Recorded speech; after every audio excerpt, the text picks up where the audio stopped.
everyone back? Yeah? Okay, so thanks again to Sue. And our next speaker is Daniel Edwards, who's head of digital at Virgin Money.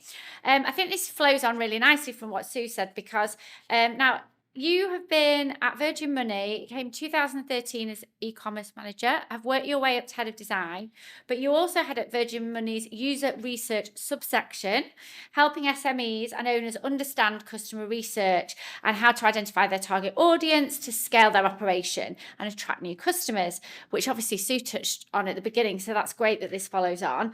And Daniel's going to talk about the benefits of research and some free effective techniques we can use. I must admit, research is one of my downfalls because I'm not, it's quite a, it feels like you have to have a lot of patience to delve into that. So I'm super excited to hear what you've got to say. So let's give him a round of applause. Get the afternoon sun.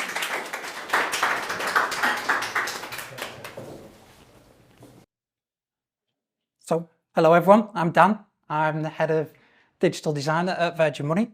And as Holly said, I'm going to talk to you about how to effectively start research on next to no money at all. So it's a lovely double tap on one of Sue's slides before.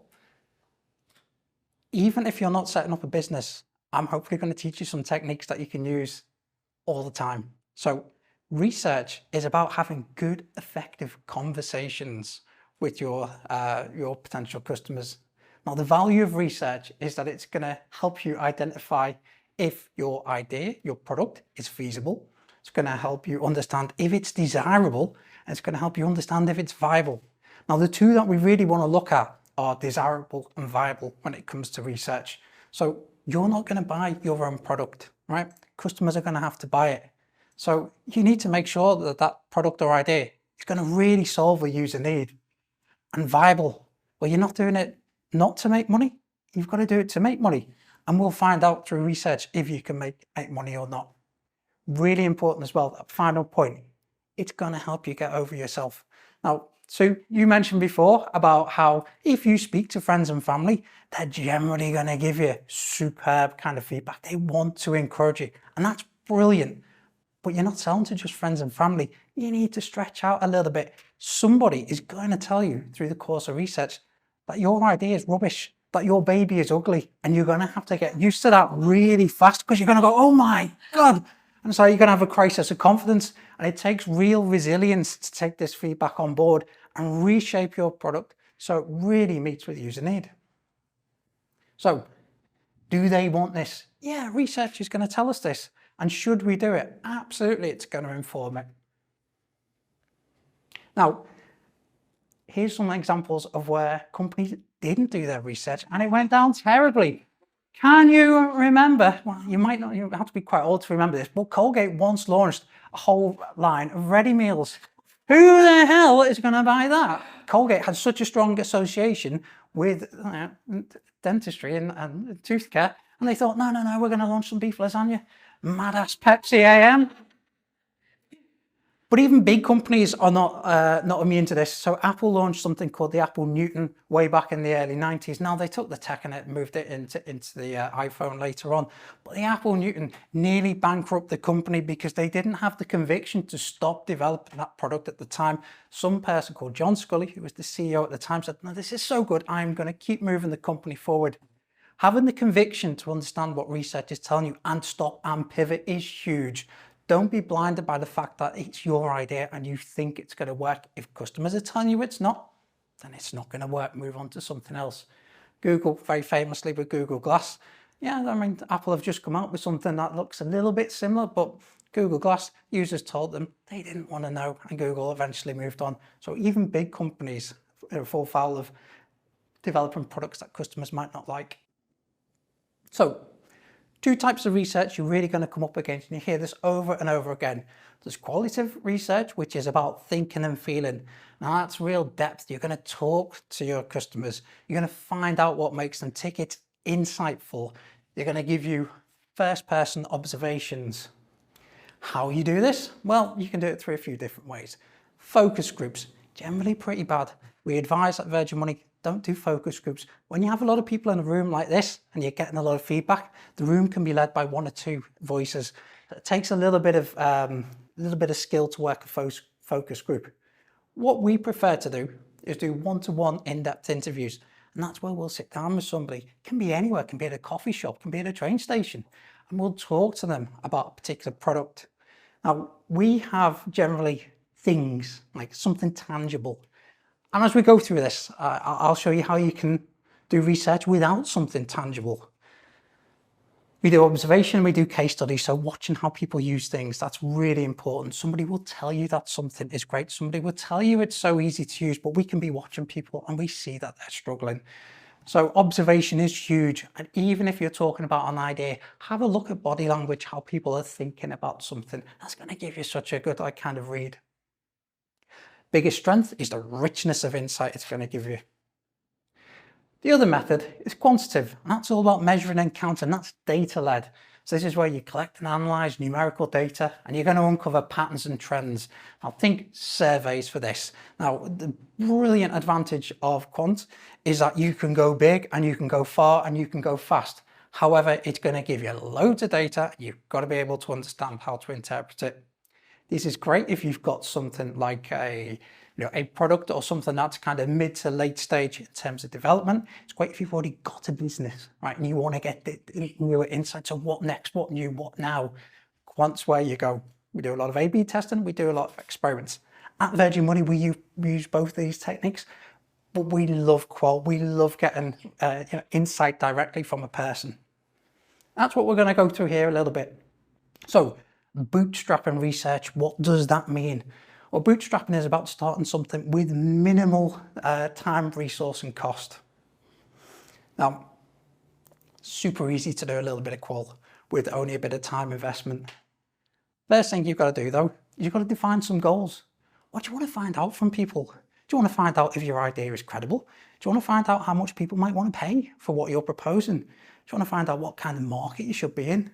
Define some goals. I can't really help you with that given we've only got half an hour. Quite a big thorny thing to get around. But really think about what you want to achieve first. Second thing, create stimulus. Perhaps you've only got an idea, right? You're going to have to bring that to life. Now I've got an idea that I'm going to tell you through this pack. This is my business idea at some point. Holly alluded to like a big, very comfy chair. I'm currently sat in that big comfy chair. One day I might do something with it, but we'll take a little look through the lens of this business idea as to how we might get there. And finally, identify some target customers. So if you've got something brand new, it's not going to be for everyone. If you say my product is for everyone, you're lying. It's definitely for a very subset of people. You need to identify that really early on. Why is that important? Because when you're going to do your research, you really want to speak to those people. You want to speak to other people as well, but you really want to speak to the people who your product's going to appeal to. So, value prop statements. Let me tell you about my idea to start with though, and this is where this will make sense. So, I sat there one night and I was having a drink at home. I said to my wife, I said, your drink, does it smell of fish fingers? And she was like, no, but why does yours? I said, you know what? I think it's the ice cubes. I think the ice cubes have kind of like infected the drink. And I've just got this like aroma of chicken nugget or fish finger or something. Oh, blimey heck. Right, and then I isolated it down. The thing was like, it was a nice spirit. It was, I think it was like a bottle of Grey Goose or something nice. And all of a sudden I've got this quality product and I put rubbish ice into it and it's got this really nasty naff smell. I said to my wife, I think we need to change how we're making ice at home. So why don't we go to the shop and buy some tomorrow so, the drink can be a little bit better. And I went to the shop and we were looking through all the ice that was on offer. And it was like pictures of like polar bears with thumbs up like that going premium ice. And I'm thinking, well, I've got a premium drink at home. I want to put something in it that's actually, premium. So we started spitballing ideas sitting around the office pre-COVID and it seemed like, oh, it's not a bad idea. We kicked around what we could do. But in order for us to go and verify what we believe, right, we need to create some stimulus and speak to people because you can get really excited when you're working with people really closely. How you do this, how you start creating stimulus, you build something like a value prop statement. Now, Sue touched a lot before on a business and business readiness and creating a business plan. Now, a value prop statement should come exactly out of that, but it's going to tell a story and it's going to tell a story really simply, really quickly, because when you're speaking with your participant when you're doing a bit of testing, you need to explain very succinctly what your product is. So 5 key ingredients to a good value proposition. Set the scene. We're thinking about a product which enhances the experience of consuming a premium beverage. What's the pain point that these customers might experience today? Well, many drinks are served with ice, and we believe that the ice is questionable quality. What's the solution? What are you proposing? Oh, well, when spending money on a spirit, we think every element matters. That's why we're proposing a premium brand of ice. Now tell us what the gain point is. So from the solution, how's the customer benefit? Well, not only are we going to guarantee that it's going to be pure, it's going to preserve the taste of your spirit. Now the competitive advantage, it's going to come in a variety of different shapes and sizes to complement your drinking experience. Very simply, 3 paragraphs, 5 key things: scene, pain point, solution, gain point, competitive advantage. When you sit and talk to somebody, instantly orientates them as to what your product is. People are very visual though, right? And sometimes words aren't enough.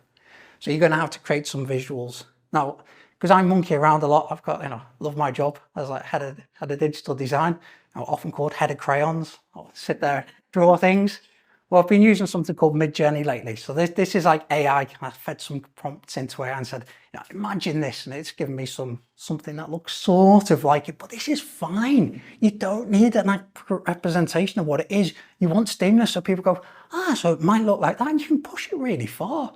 Don't just show what the product is as well, what we call the sausage. You need to sell that sizzle as well. So what are the outcomes? What might it affect? It could be people like loving life. It could be something up there. Like Midjourney got it a little bit wrong, but I thought the picture was amazing where the ball of ice became the cube, became the drink. So create some visual stimulus. If you don't have any, use a competitor's products. That's okay. This is all about orientation. So it enables you to have better conversations. Now, you remember where we spoke about understanding the type of customer that you're going to target? Super easy. We can do this in only a few minutes, where we create a persona. Our persona is a semi-fictional representation of your target customer. You're going to describe them. And what this is going to do is it's going to help you understand exactly who you should be speaking to. It's going to help you start to understand their expectations, their concerns, and their motivations. And they're brilliant for loads of other things as well, like empathy when you're talking around the team. So you can always say, well, how would John think about it? How would Holly think about it? Just going through. Really spend time doing this. Loads of stuff online. We use them all the time in Virgin Money. As your product gets a little more developed, your personas will change. There won't be a singular person. There will be a collective. That's huge. But to start with, just create people. Here's my 2 people for the ice side here. So I've got Phil over on the left here. Phil's a very time poor man, and he values quality when he's having a drink.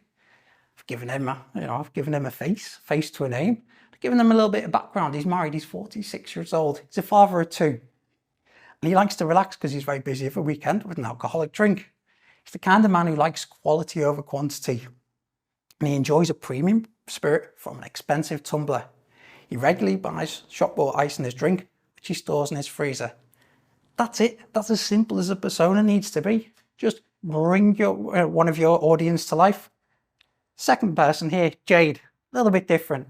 Jade's a social butterfly. She lives for the experience.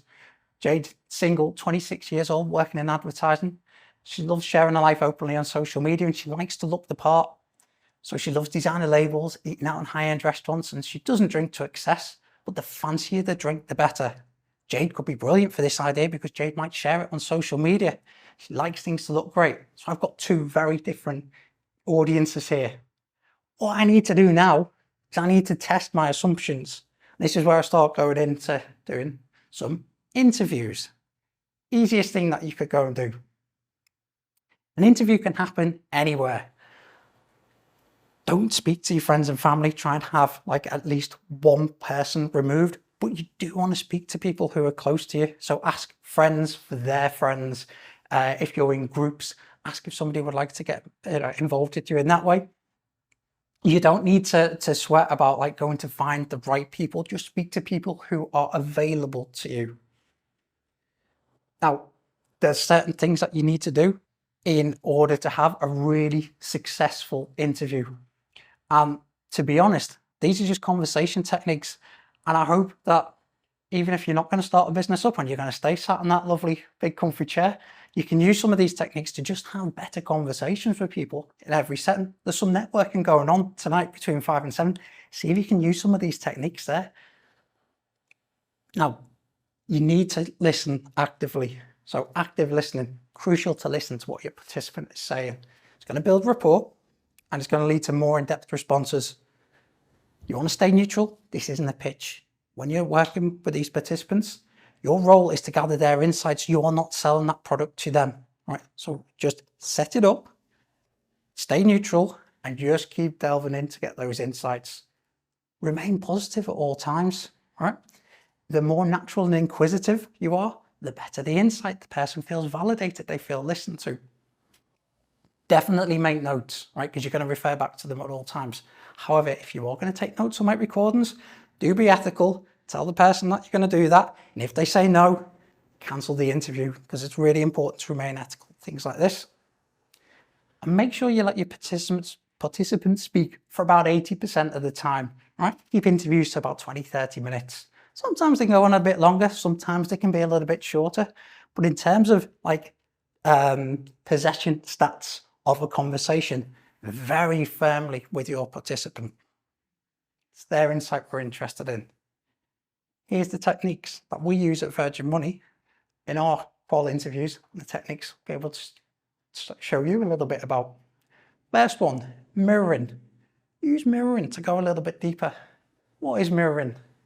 Well, if our participant says something like, well, that idea seems unique, but I'm not sure on its practical use. You can just mirror that back and go, you're not sure on its practical use?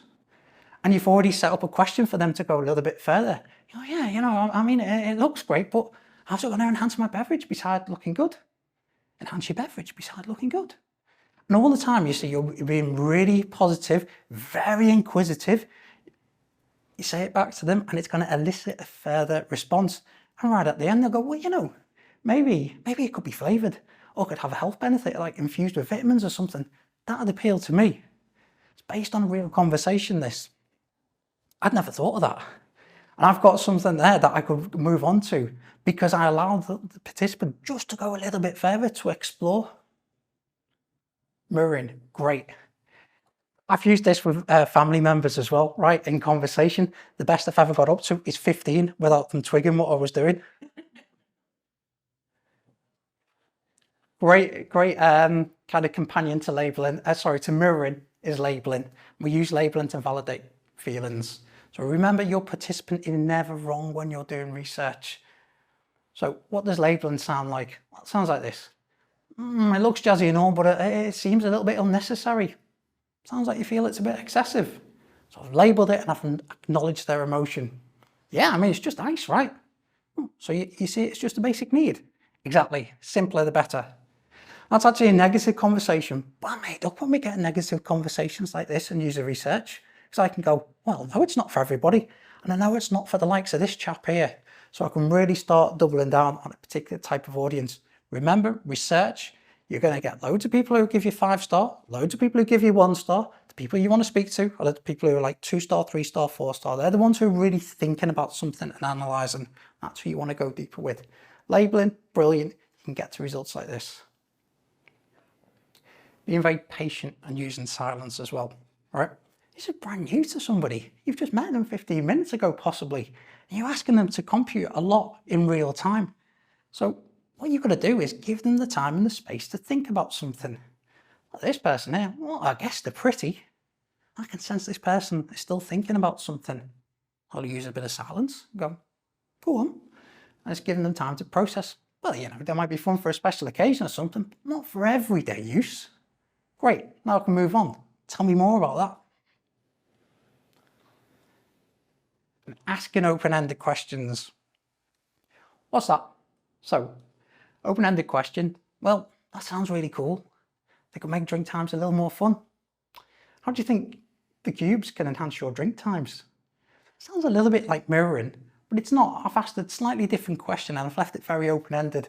Closed-ended questions, by the way, that's when things end yes or no with a very deliberate response. Open-ended, I'm inviting this person to tell me something a little bit more. Well, I imagine it add a nice little touch to a special cocktail. That's a conversation piece for sure. I can carry on with another open-ended question. Well, how important do you feel it is to have elements like this to elevate your everyday experiences? The best two words when asking an open-ended question are how and what. Try and avoid using the word why, right? When you use the word why, it makes participants feel actively challenged. Now, there's a little bit of like research we've looked at in the past where it says it's kind of where, from a childhood, kind of like when a parent tells you off, well, why did you do that? So try and avoid asking why, always how and what, because there's no kind of like accusatory tone with them. And then avoid answering subjective questions when they come up. It's their opinion we want to hear, not yours. So we might have this person up here go, that seems quite trendy, but I'm curious, do you think they're a good idea? How you shut that down very fast is by saying, my opinion, it's not important right now. I'm interested to hear what you think. Don't feel bad if you have to say things like that in usability testing. You don't have to engage with a conversation, although you're having a lovely conversation. It's their opinion. You can always address this right at the end. Another response here, yeah, I think there'd be a hit at parties. Is that what you're targeting? Parties? I think you should. And you can acknowledge that a little more openly, say, well, we're looking at a few different settings, but what makes you think of parties? Actively listening all the way through, closing down where there's any kind of subjective questioning, and get the user to keep participating and delivering more insight. Love it if you go and try some of these out when you're networking later. Right, final thing we'll talk about is collecting data. So even in a qualitative setting, still important to collect a little bit of data. Ideally, you want to do this when you're not right next to the person, because if you're right next to the person, you might be influencing them in some way. Remember, there's something in usability testing called bias, usability bias, research bias. And people generally want to tell you things that they think you want to hear. And if you're very close to them, then you kind of are influencing it a little bit. So try and do this as a little bit of a mop-up exercise after. Keep the scale to something nice and simple. We like to scale out of 5 or out of 7. That's really nice because there's like for every positive response, there's a negative response that's equal. And then you've got something that sits in the middle, which is neither here nor there. Really, we want to be asking people from a qual interview, how likely are you to use the product or service that we've discussed today on a scale of 1 to 5? And you need a bit of feedback as well, because you need to understand how you can improve your research next time you do it. How well did you understand the product or service we discussed today? Well, if they didn't really understand it, they score you low, then you know that you can do a little bit of a better job next time on your stimulus and how you set it up. And finally, you might ask, what would you pay? What would you pay for a product or service like this? And then you've got a nice like kind of open figure. And generally, we like people to fill in survey style responses because we'll have done all of our open-ended questions in a review. Something like how much would you pay? That's going to give you a little bit of data to anchor around. Now, what I was going to say on that, I've completely lost my chain of thought, fortunately. Oh yeah, I didn't say, when you're doing a call setting, nice little bit of audience participation right at the end. How many people do you think you need to make your research statistically significant? 100? For a qual, 50? 50? Okay, so you're way over the top. It's only 5. You only need 5 participants to get statistical significance in a qualitative setting. So if that's all you can achieve, brilliant. 5 is what you need. We often go with 5. Most of the time we go up to 10 in qual settings. But yeah, that's exactly what we do at VM. Between 5 and 10 people for every usability test, that's going to give you statistical significance. If you're doing quant, then absolutely the figures are right up there, like in the hundreds. You're doing user interview where you're collecting insight, as little as that.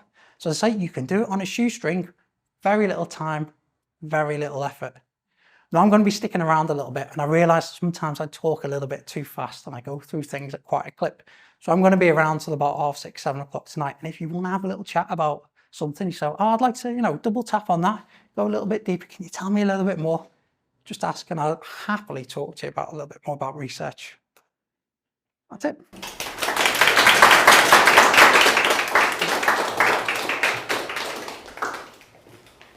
Thank you so much. I am the person that would buy that ice. I had a barbecue at the weekend and made, the balls of ice, but you can obviously only make 6 at a time, can't you? So if they were available in a bag, I would definitely buy them. They're a nice magic touch for a party, aren't they? So thank you for that. That was really interesting.